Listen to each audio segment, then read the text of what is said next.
Hey everyone, thanks for joining us today. Let's get started. So I'm Robbie. I am the co-founder of Immutable, and we are obsessed with building and scaling games on Web3, where players can truly own their assets. But I wanted to start with a bit of an origin story. Back in 2017, we saw the first ever NFT come out with CryptoPunks. And for us, this was exciting, because it was the first time outside of payments, Web3 could be used for any mainstream application. And so we did what any self-respecting software engineers would do, and we built a prototype. This was the first ever multiplayer game launched on a blockchain. Some of you may remember it. It was called Etherbots. It was essentially a rock, paper, scissors prototype that was completely on-chain with modular robot parts where everyone was an NFT. And although it was a proof of concept, it went viral, and it captured the hearts and minds of what was a very small Ethereum-based ecosystem back then, because it held a promise of potential. And that was that the $150 billion US spent by players every year on in-game items, not access to games, that they don't own, could never trade, and had limited rights to, could be changed. To actually give players the rights to own their assets, to sell them, and to build interoperable and creative universes where they could be financially empowered. There was just one problem. Playing a game on Etherbots would cost you, at its peak, over $1,000 US in gas fees. It would take you anywhere between a minute and 20 minutes in gas timing in order to confirm the block confirmations for randomness. And it was a user experience that could barely scale to 1,000 people, let alone the 3.1 billion gamers we have in the world today. So we had a problem. And our solution was then what any self-respecting software engineer should do, which was to build a platform that would make it easy for other game developers to build.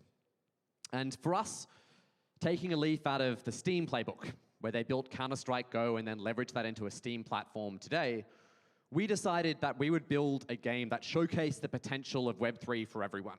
We would take the most obvious use case, one that players already loved, which was Yu-Gi-Oh! Or Magic the Gathering cards, where billions of dollars of physical cards are traded every single year, and we'd create the first ever digital version, where you could properly own your cards. And so we launched Gods Unchained, which today is one of the largest Web3 games in the world, has hundreds of thousands of players, and did $15 million of revenue in its first year. And so we knew that we had started something with promise. But today I want to talk to you about the evolution of Immutable and what we've built today. Right now we have #1 market share in the world for Web3 gaming as measured by funding. Nearly $1 billion US were invested into games last year alone by third-party VCs, not including our own ecosystem, on games building on Immutable. These games have yet to go live, and the job we have in front of us is how can we make the user experience for these as simple as possible and as easy as possible. We've onboarded last year, in January, there were 3 games building on our platform. Today, there are more than 150 and more than 15 marketplaces building on our global order book. Over half of all trades on our platform are filled on non-origin marketplaces. That means a player can sell something in-game and someone can buy it on a GameStop marketplace or Rarible or Token Trove or a major NFT aggregator. And a fifth of all funding for Web3 games came to Immutable ecosystem games last year. So our original vision of building this platform, we've been able to create over 5 years of hard work, and today is the next chapter in this journey, which I'm thrilled to share with you guys. So I want to dive first off into Immutable Games, or our portfolio/publishing studio. You're probably familiar with this already from such titles as Gods Unchained and Guild of Guardians. Gods Unchained has, at its peak, hundreds of thousands of monthly active players. It's one of the most popular Web3 games in the world. And what I'm proudest of is if you go to godsunchained.com, you won't see the word NFT once on the website. And that's from what we built in 2019. And that's because our vision has always been, how do we actually allow players to experience the benefit of true ownership? Not shield them the value of blockchain technology. That's for conference rooms like this, but it's not for taking this to the 3.1 billion gamers whose lives and economic prosperity we are trying to transform. We are expanding Immutable Game Studios massively with publishing, where we are jointly partnering closely with several games each year in order to provide a high level of user experience, custom Web3 economic design, community, and helping onboard some of the biggest game developers in the world onto building highly successful, robust Web3 economies. So let's jump to the first, Metalcore. It's a video, so hopefully this works. Metalcore is an open-world, mechanized combat game like you've never seen before. It's the winner of the Game 3 2022 awards for the best shooter game, and they're a free-to-play, futuristic multiplayer where you can onboard incredibly simply. Most importantly, this is developed by essentially gaming veterans who have had massively successful free-to-play games. For us, the most successful Web3 games will be people who know how to build an experience that feels identical to the most popular games today. The vision we're going toward is a world where you don't have to add the prefix Web3 to these games. They're simply games where you get digital property rights that gamers over time will come to expect.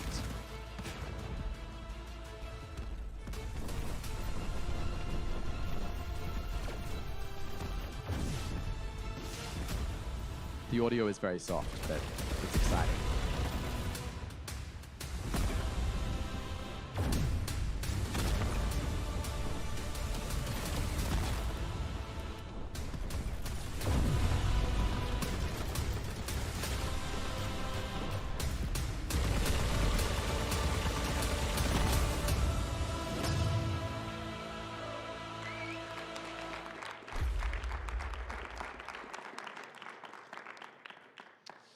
Second up, we have the honor of working with Bitfire Game Studios, which is the team that brought you Ultimate Rivals in their reimagining of a futuristic sports arcade game. We're incredibly excited to announce Infinite Victory, which will feature major sports IPs that all of you will know. The goal will be to build one of the leading sports franchises in Web3 gaming studios, and working with Bitfire is an incredible privilege. So more to come here soon. We don't have an exciting teaser for this one yet.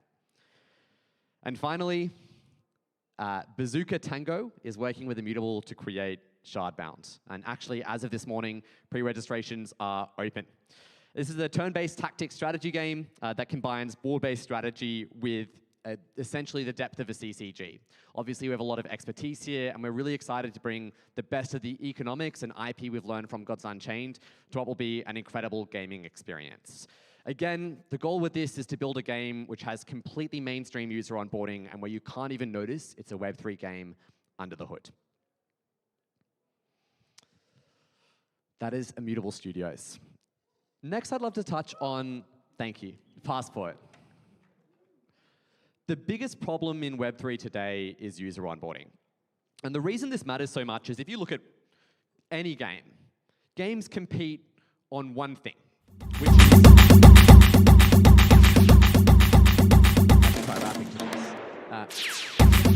games compete on one thing, which is how much does it cost to acquire each player?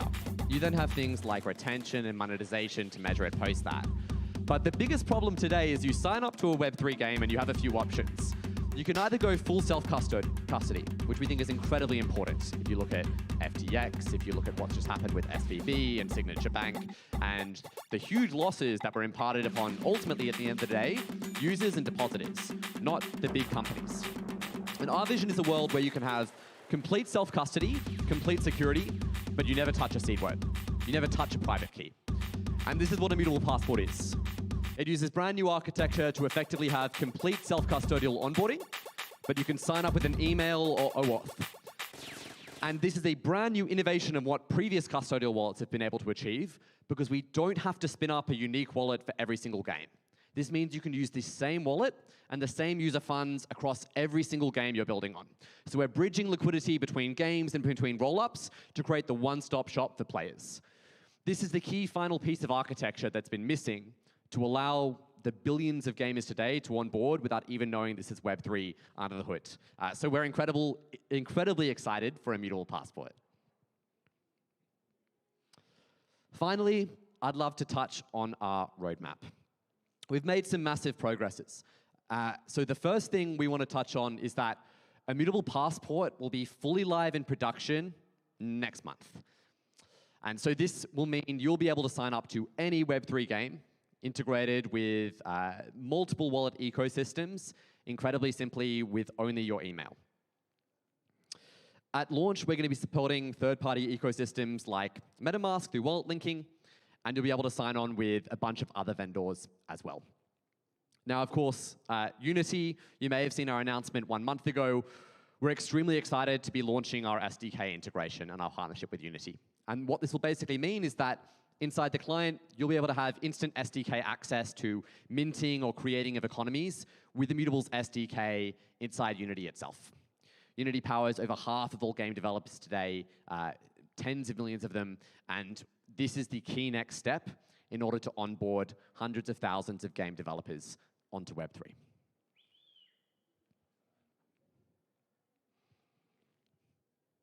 Awesome.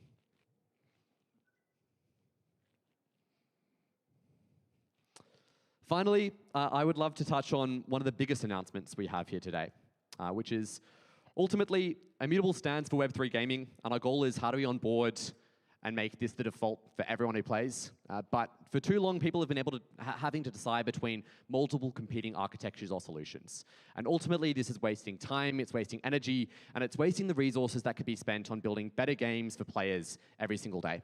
So without ado, I'd like to present what will be the company's biggest announcement today. In the world of gaming, competition is fierce, but sometimes something unexpected happens. Something that changes the game forever. A legendary partnership is born. Gaming will never be the same again.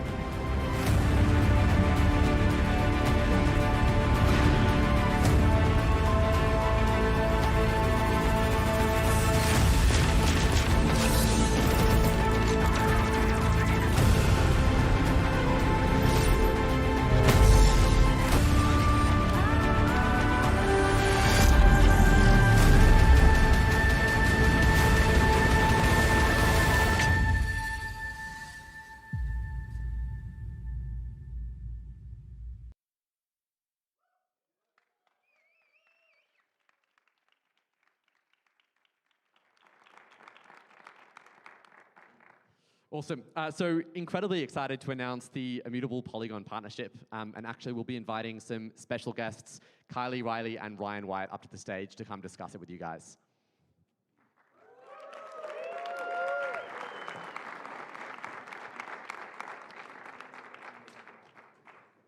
Hello, everyone. Oh, is this good? Everyone can hear me?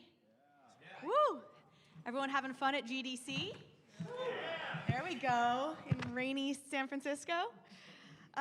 I'm Carly Riley. I'm the host of a podcast called Overpriced JPEGs. I also host a podcast called Immutable X, or called Between Two Layers with Immutable X. We have been thinking about changing the name with Robbie. And I'm so excited to be here with the two of you to talk about this really big news here in the blockchain gaming world. So let's start with just the basics. Tell us what this partnership is and how it came to be. Really, what was the inspiration behind it? Yeah, for sure. I feel a little bit intimidated being on here with a professional podcaster and a professional pro streamer. So really what this partnership is to us is the leading Web3 gaming platform, which is Immutable today, partnering with the leading blockchain scaling protocol, which is Polygon, to create what will be the one-stop shop and a new home for Web3 gaming. I think for a very long time, gamers have been forced to choose between what solution will bring the best user experience versus the best scalability. And ultimately, the goal is just make incredible games where players are empowered with true self-custody and decentralization and take this mainstream as quickly as possible. You know, there's been $15 billion invested into Web3 games over the last 2 years. It's the most invested in category in crypto, and it's one of the most invested in nascent tech categories in history. Our job should be making sure that these games can succeed brilliantly. They have impeccable onboarding. They have scale that can take them to the peak of a 100 million DAU game, which is what the biggest games in the world regularly touch on. And for us, working with a partner like Polygon on both product and go-to-market is the ideal way to bring this to life. I mean, last year, if you look at funding, more than $2 billion was nearly invested in Immutable and Polygon alone. So this really creates a unified solution where they can scale incredibly easy and focus on what they do best, which is building incredible quality games. Yeah, for us, if you think about the focus for Polygon is that we want to be a protocol first and foremost for all developers.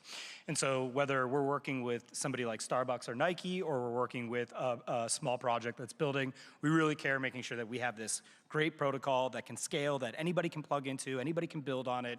And if you look at what Immutable is, it's the best Web3 gaming platform. And so when I think about what can we do for Polygon to continue to improve a developer experience, having the best Web3 gaming platform on top of the protocol is going to be so positive for the game developer ecosystem and the gaming users as well. So for me, it's a very easy decision, and I think it's a great alignment of partnership and the stars for developers to just onboard seamlessly. And if you think about it, the hardest, when people are thinking about game development, it is such a hard process, and you just, at the end of the day, need to make a great game.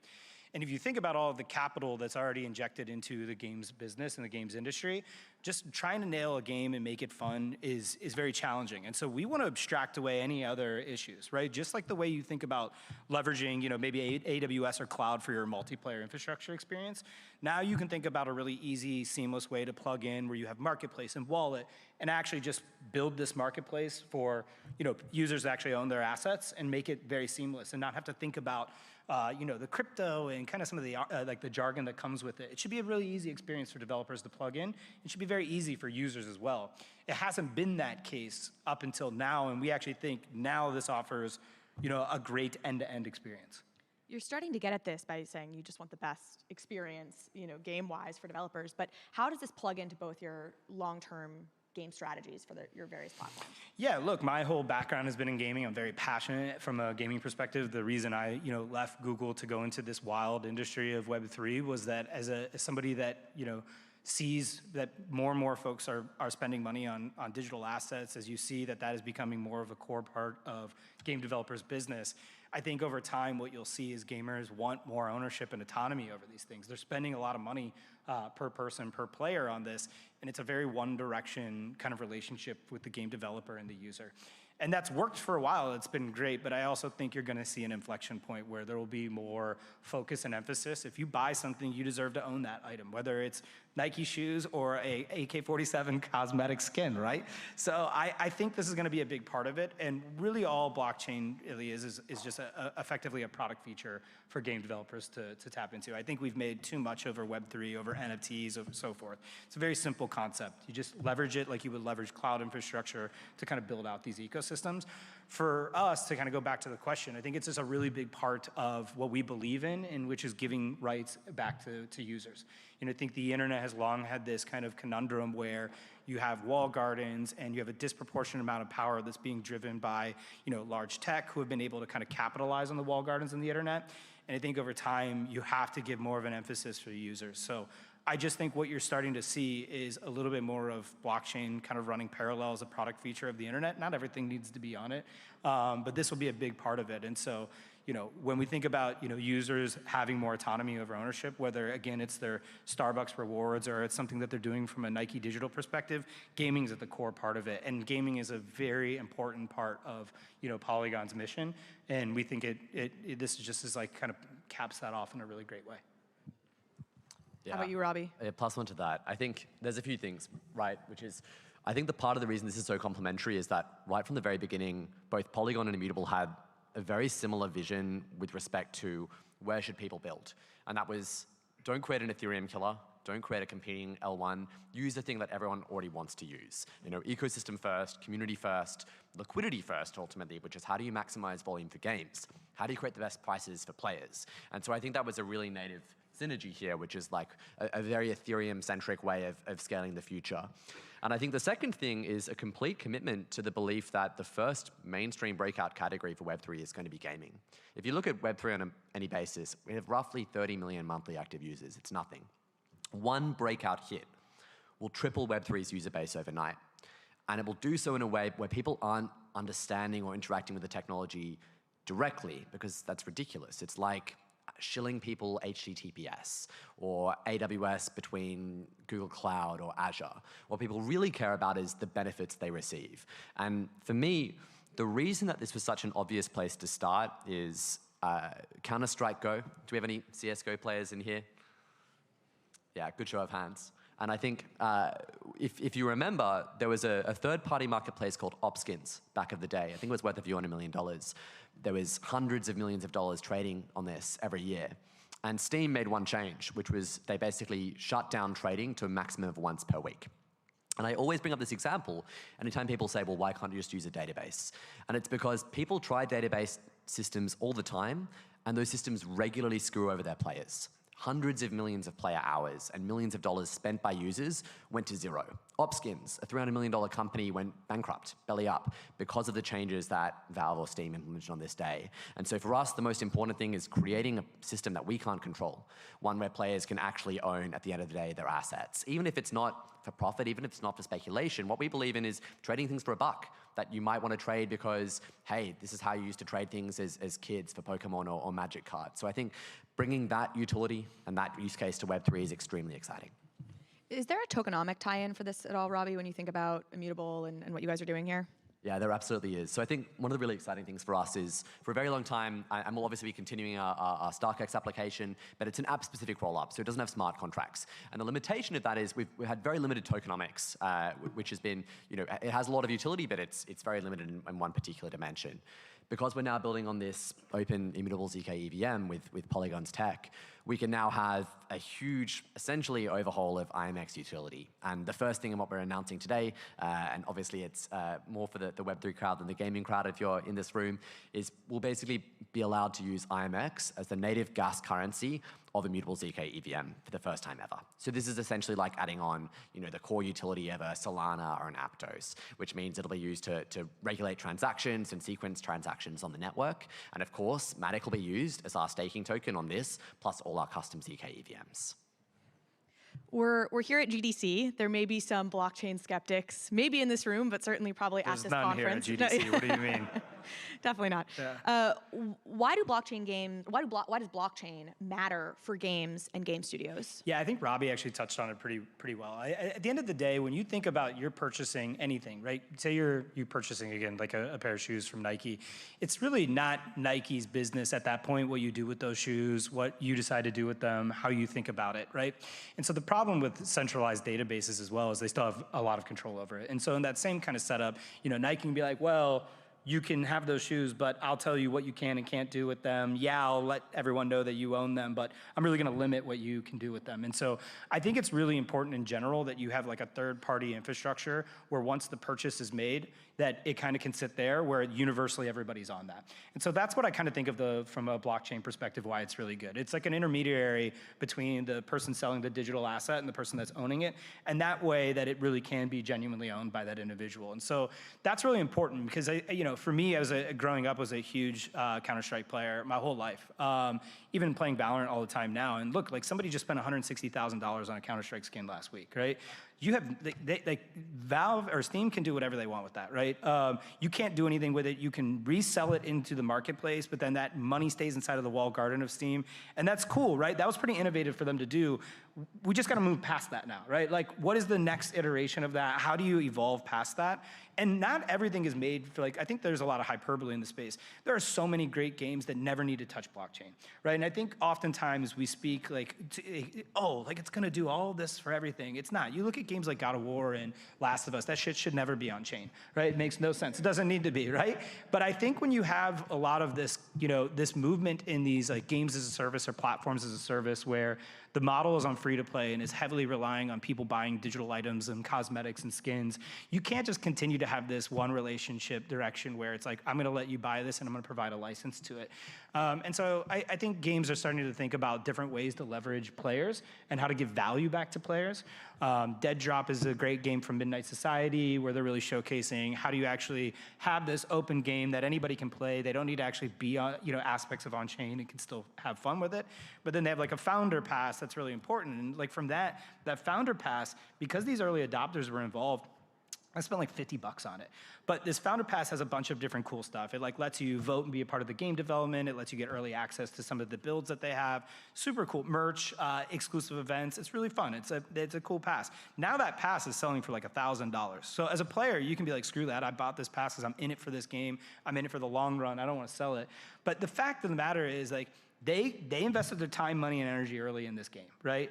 as part of the development cycle. They as a community and players, right? And now they get to kind of participate growing it. And it's not about the money at all. It has nothing to do about the money. It's that there is more like equitable distribution of power between the game developer and the community. And I think if you really want these like symbiotic relationships from a games as a service or platform as a service, you need to have more like equitable rights between the developers and the users. So there's a lot of hyperbole in this space. There obviously, if you look at V1 iteration of blockchain games, they were horrendous, financialization first games. It's not the direction that I see the games industry going. When you think about $2 billion, that literally $2 billion of capital was injected into game studios that are built on Immutable and Polygon now, like together, right? Those games haven't even come out. Yeah, in 2022 alone, right? Those games haven't come out yet. And so a lot of what people assess this space on are shit games that kind of came out early that were rushed to market.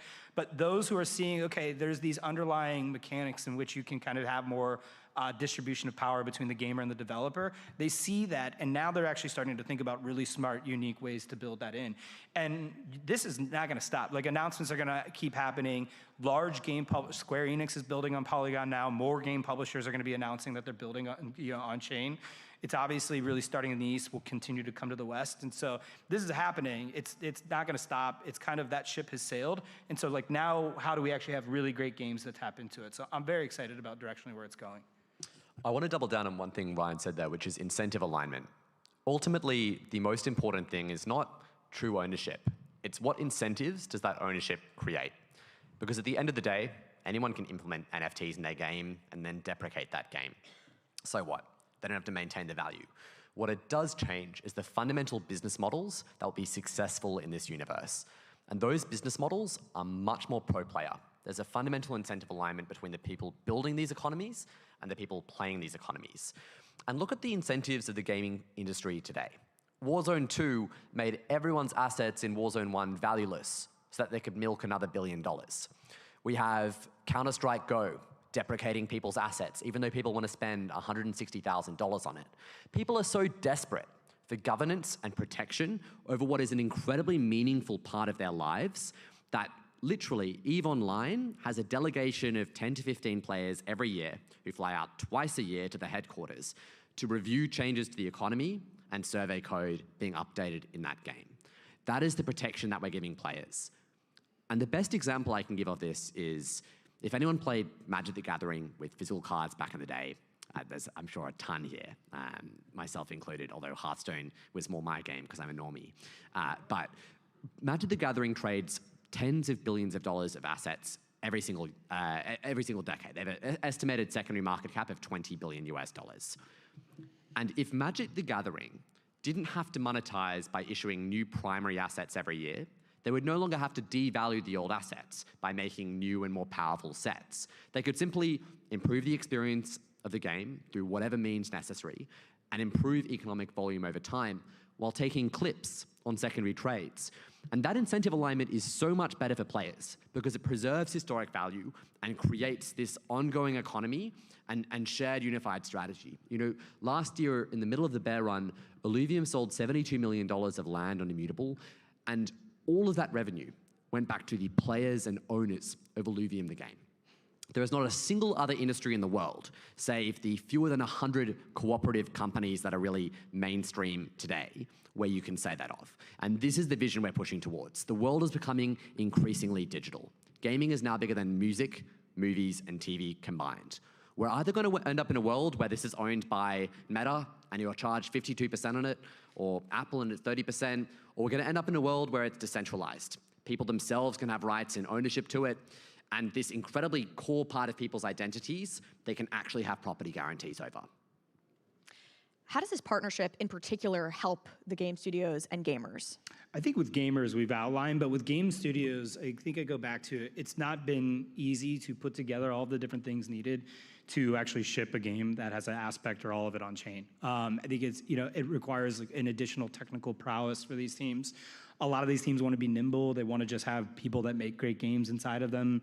They're well capitalized, but now they're having to spend time thinking about tokenomics and thinking about how they think about this stack end to end. It's a pain in the ass. They really shouldn't have to be spending that level of time and detail. So when I think about Immutable, on top of Polygon, you now have a very clean end-to-end stack that you just don't have to worry about. It's very easy to plug into it. It's very easy to just say, okay, this is going to be how we develop this aspect of it, and it really doesn't then take capital and resources outside of the studio to go build that. And that really is important. So I think that will be the biggest shift for game developers. I think because of that, then it'll create this huge inflection point of better games within the category. Again, I wanted to double down, and I think one thing that the industry gets wrong today is that they view improving proprietary smart contract languaging as improving developer experience. It's not. It's like making the gates of hell slightly cooler to cross. This stuff is incredibly impossible to use. The security architecture alone introduces brand new vulnerabilities which people have never seen in the Web 2 analogy. What will be the reality is that smart contract development will be there for infrastructure developers, the 5% of developers building services and tools that everyone else wants to use. The vast majority of people, particularly in an industry like gaming, just want to build with APIs. They just want to use a Stripe-like interface. Hey, create an economy that's simple for me to use. And actually, if you look at any successful shift in the distribution of gaming before, the mobile distribution, the shift to social, the shift to free-to-play, all of these were catalyzed by two things. The first was someone rigorously working through an incredibly difficult technical landscape to create the first breakout hit. Let's take social, the example is Zynga and Farmville. But very quickly after that, they create platformized tools which are incredibly easy to use, but more importantly, they create a playbook that can be copied over and over and used as the default playbook for how you can now use that. I think Farmville was copied, Mafia Wars, also by Zynga, was cloned 15 times. And they had one, hairbrush game for girls aged 6 to 10. It literally had the exact same logic with Mafia Wars under the hood. They were just relabeling you're now a level 5 hitman with you're a level 5 Barbie stylist. And these things went were incredibly successful. And we need that inflection moment for Web3, where it's hey, you want to build a successful game that empowers your players, here's your standardized economy playbook. And that's really how we're going to go mainstream. We're starting to get at some of this, but what are the key objections you hear from developers when it comes to building on the blockchain? Yeah, so I think there's a few. I think the first is user experience, which I just touched on. People don't want to mess around with smart contracts. They want to use APIs. I think the thing we're really excited about is with smart contract open dev now, and especially EVM compatibility, which Polygon natively supports rather than sort of the pseudo compatibility a few other people are trying to do, is it's very easy to drag and drop the existing work on Ethereum, which makes it a lot easier for people to build. So we're going to be able to support things like swaps in game. We're going to be able to support things like DeFi. It's my conviction that in 5 years' time, Goldman Sachs will have a trading desk trading Fortnite skins. And you'll be able to go long, John Wick skins of 2019 and short, I don't know, the latest ridiculous dance that they're supporting.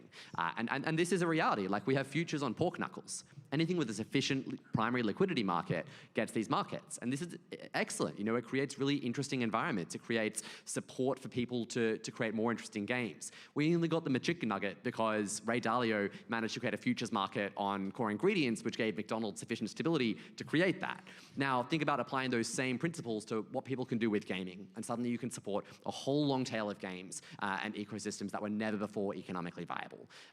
But back to the question, which is what do game developers not like about blockchain? I think also the word NFT and the word blockchain, it has a terrible reputation. And I think that our goal is really just give them the value. People often ask me, how do you take Web3 mainstream? And I know Ryan completely supports this answer. And the answer is, frankly, not sitting here and telling you why blockchain is beneficial to gamers. It's gamers playing a game that they don't even know is Web3 under the hood and experiencing 10 times the value. My goal is in 5 or 10 years' time, when you play a game, if you don't have the right to sell an asset that you get, or if that company does rug pull you and change where frequency you can trade it at, it doesn't meet your expectation. True player ownership shouldn't be this thing we have to advertise. It should be a native expectation of using digital goods on the internet, and that's the world we're trying to build toward. Before I go to you, Ryan, how does Passport play into this in terms of the immediate term plans for y'all? Yeah, look, I think the biggest thing is it's going to reduce by more than 10 times the customer acquisition cost for Web3 games. The drop-off for if you're building a game and you have to have people sign up to a MetaMask, or sign up with a private key is like 95+%. It's ridiculous. How can anyone possibly compete on performance marketing, which is why we've seen such a heavy emphasis on viral word of mouth based marketing and referrals and these very highly monetizing but tiny audiences. But that's not the future. Like, those audiences will always be incredibly important. Mobile is driven by whales, but it also requires a base where you're appealing to hundreds of millions of players. So I really think if you look at the uptake from people on Immutable today, like pretty much every game we've talked to is stoked to be rolling out Passport. It will work with every other major wallet in the ecosystem. So we're really thrilled with this. Yeah, I like the user acquisition. I mean, a vast majority of games in Web3 are all on Polygon now. And I think this helps solidify all of that. And so I do think that will help with people that are deploying games, trying to get some early traction. We have almost 300 million unique wallets on the protocol. So I do think this is really going to help. There's been a lot of fragmentation within the ecosystem that makes it really hard for developers to kind of tap into. So this should be really helpful.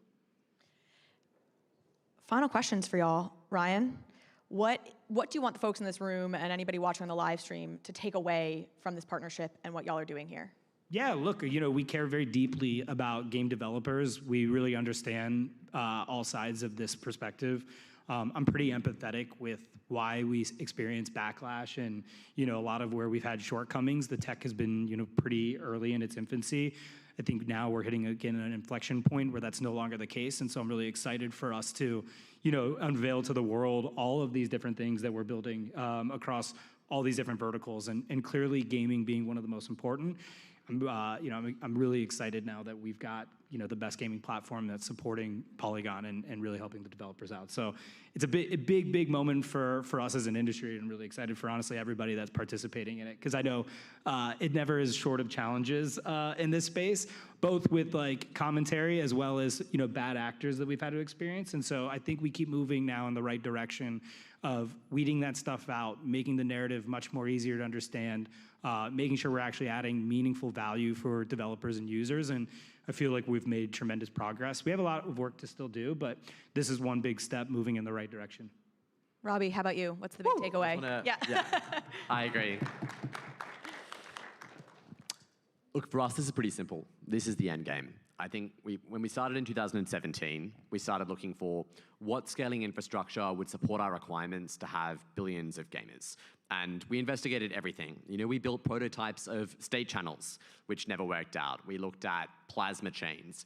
We looked at side chains, which never supported our security requirements. And it was pretty clear when ZK rollups came out that this would be the future of scaling, and that would be on Ethereum.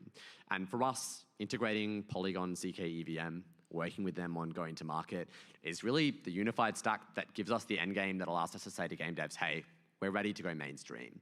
Those $15 billion worth of gaming investments can now proceed with not having to worry about choice of vendor, choice of platform, choice of scaling protocol, or wallets, or cross-roll-up liquidity infrastructure, or even marketplaces, because of our global order book. We're creating an incredibly simple one-stop shop where all they can worry about is building the best game possible. And the other thing I'll add in is we'll be raising the joint gaming fund for the Immutable Polygon ecosystem from today as well. That's a good add, a 9-figure fund for game developers. So we want to continue to make sure that we're investing in game developers. I think that's really important. So I know a lot of developers are figuring out if they're at a big studio or trying to think about what they want to do next. There's a lot of capital to go build your dreams. So please go do it. Now is the time.